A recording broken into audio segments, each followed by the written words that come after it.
Hello friends, welcome to Ajit study centre. तो आज के इस वीडियो में हम लोग प्रेजेंट परफेक्ट टेंस से हिंदी से इंग्लिश ट्रांसलेट बनाने के लिए सीखेंगे। तो चलिए शुरू करते हैं आज के इस वीडियो को। तो इस वीडियो में हम लोग एक वाक्य से 6 वाक्यों को हिंदी से इंग्लिश ट्रांसलेट बनाएंगे।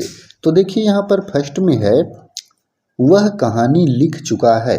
तो वह कहानी लिख चुका है, ये जो है अफर्मेटिव सेंटेंस है। उसके बाद देखिए वह कहानी नहीं लिख चुका है, तो यहाँ पर देखिए नहीं जुड़ा हुआ है, तो ये हो गया निगेटिव सेंटेंस। नेक्स्ट है थर्ड में, क्या वह कहानी लिख चुका है, तो ये हो गया इंट्रोगेटिव सेंटेंस। नेक्स्ट देखते हैं,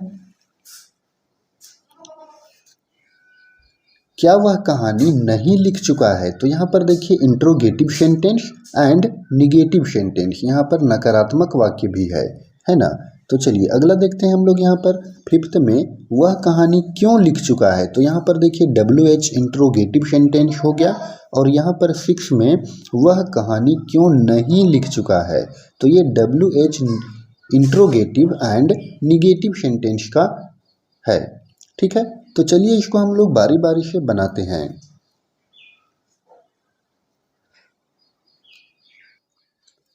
तो सबसे पहले यहाँ पर देखिए कि प्रेजेंट परफेक्ट टेंस का पहचानने का नियम क्या होता है।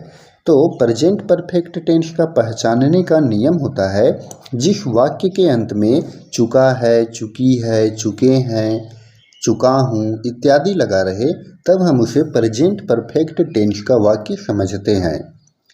ठीक है, तो देखिए वह कहानी लिख चुका है, तो है ना यहाँ पर चुका है। तो इस तरह के वाक्यों को हिंदी से इंग्लिश ट्रांसलेट बनाने का नियम यानी कि स्ट्रक्चर क्या होता है, देखिए सब्जेक्ट प्लस हैव और has plus V3 plus object.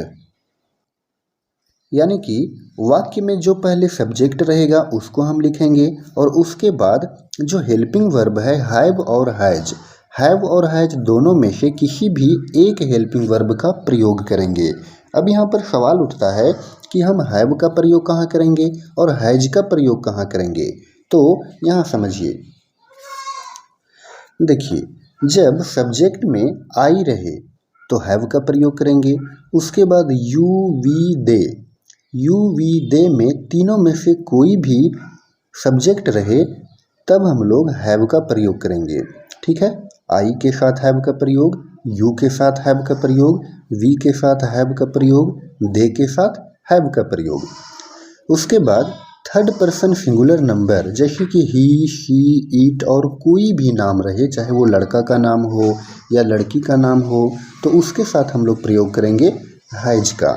ठीक है, तो यहाँ पर देखिए वह कहानी लिख चुका है, तो यहाँ पर चुका है मतलब कि वो लड़का है। ठीक है, यानी कि ही मतलब वह होता है और ही का प्रयोग लड़का के लिए होता है, तो इसके साथ हम लोग प्रयोग करेंगे हैज हेल्पिंग वर्ब का। फिर उसके बाद यहाँ पर क्या करेंगे कि V3 का प्रयोग करेंगे, यानी कि जो यहाँ पर वर्ब रहेगा उसका थर्ड फॉर्म का प्रयोग करना है। जैसे कि यहाँ पर देखिए वर्ब है लिखना, है ना, तो लिखना का क्या होता है, राइट।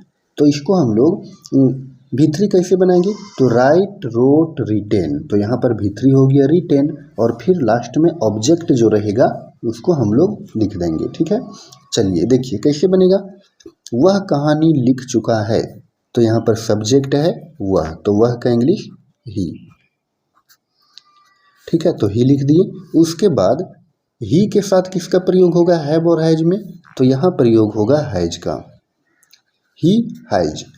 उसके बाद है V3 यानी कि वर्ब का थर्ड फॉर्म, तो यहाँ पर वर्ब क्या है, लिखना, तो लिखना का इंग्लिश राइट, रोट, रिटेन, तो यहाँ हो गया रिटेन,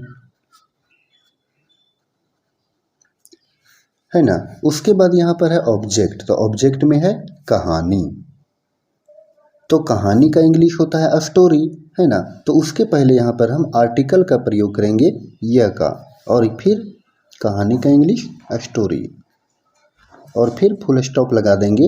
अब ये सेंटेंस बनकर रेडी हो गया, वह कहानी लिख चुका है, ही हैज रिटेन या स्टोरी।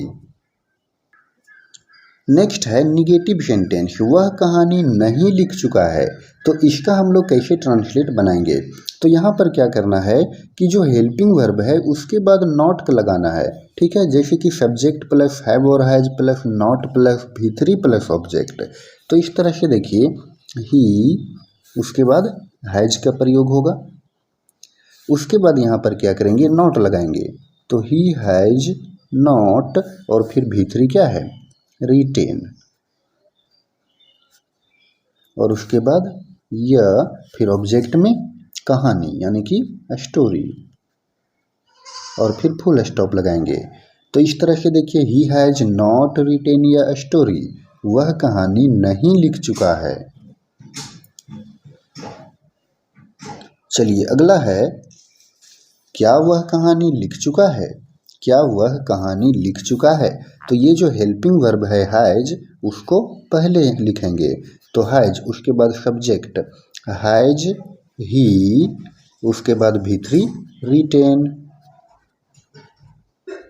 और फिर यह स्टोरी, और फिर इंट्रोगेटिव सेंटेंस है तो क्वेश्चन मार्क लगेगा, ठीक है। तो क्या वह कहानी लिख चुका है? हैज ही रिटेन या स्टोरी। अब फिर क्या बोला है, क्या वह कहानी नहीं लिख चुका है? तो यहाँ पर क्या करेंगे कि सब्जेक्ट के बाद नॉट का प्रयोग होगा, ठीक है। तो यही रहेगा, हैज, उसके बाद ही, फिर यहाँ पर देखिए सब्जेक्ट है ही, तो सब्जेक्ट के बाद यहाँ पर नॉट का प्रयोग करते हैं। तो हैज ही नॉट रिटेन या स्टोरी।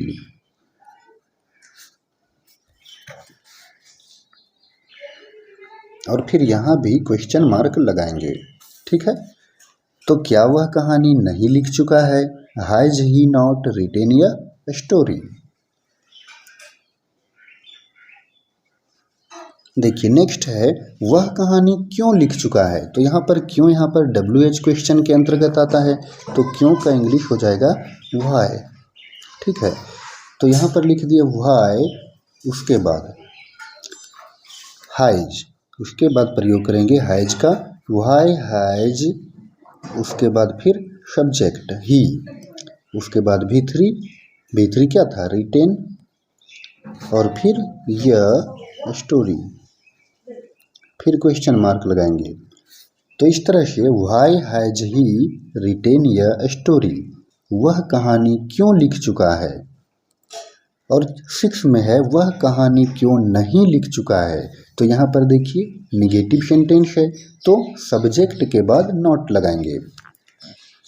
तो यहाँ हो गया व्हाई हैज, उसके बाद फिर ही, उसके बाद ही के बाद ही क्या है, सब्जेक्ट है, सब्जेक्ट के बाद नॉट लगेगा, उसके बाद रिटेन या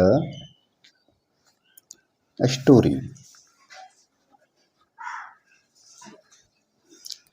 ठीक है। और फिर क्वेश्चन मार्क। तो देखिए, वह कहानी क्यों नहीं लिख चुका है, why has he not written या स्टोरी। तो फ्रेंड्स, ये था प्रेजेंट परफेक्ट टेंस का हिंदी से इंग्लिश ट्रांसलेशन। तो अगर आपको ये वीडियो पसंद आया हो तो आप इस वीडियो को लाइक करें, और चैनल पर नए हों तो चैनल को सब्सक्राइब जरूर करें। इस वीडियो को अपने दोस्तों के साथ शेयर भी करें। धन्यवाद।